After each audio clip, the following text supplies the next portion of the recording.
Police have busted scammers who flew in from China to pose as the homeless, ripping off well-meaning Melburnians. 7 fake beggars were arrested in the targeted sting. Stephanie Anderson reports.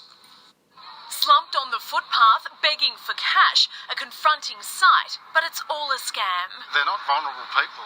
They've got access to housing and they're just taking advantage and deceiving the good people of Melbourne. These women are among 7 Chinese nationals arrested under Operation Aquam, a joint initiative between police, Melbourne City Council and the Salvos, cracking down on professional beggars in Australia to make a buck by pretending to be homeless. I actually felt physically sick when I saw what was taking place across the city. The Salvos first raised concerns last month when police brought in 2 elderly Chinese for help.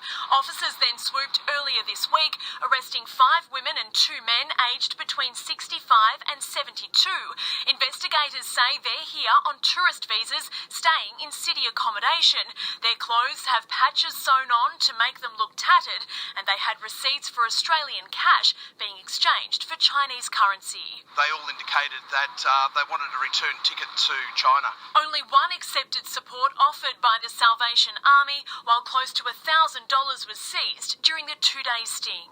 We are a generous and caring city. That's why they're coming. The Salvos are hopeful this scam will make people more careful when it comes to supporting those doing it tough. They say if you want to help out, handing over cash isn't the way to do it.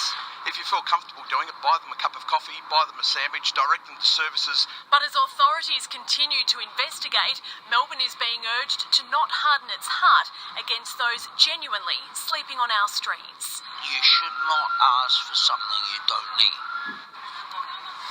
And we're live to Steph Anderson in the city now. Have any charges been laid, Steph? Not yet, Pete, but police are expecting to charge all 7 Chinese nationals with both a begging offence and possessing property believed to be the proceeds of crime. No one is in custody at this stage, and those charges aren't expected to be laid until a later date. Australian Border Force is assisting with this ongoing operation, though they've told us that they're providing investigators with the visa details of all those identified as doing the wrong thing right here on Melbourne city streets. Pete? Steph Anderson reporting.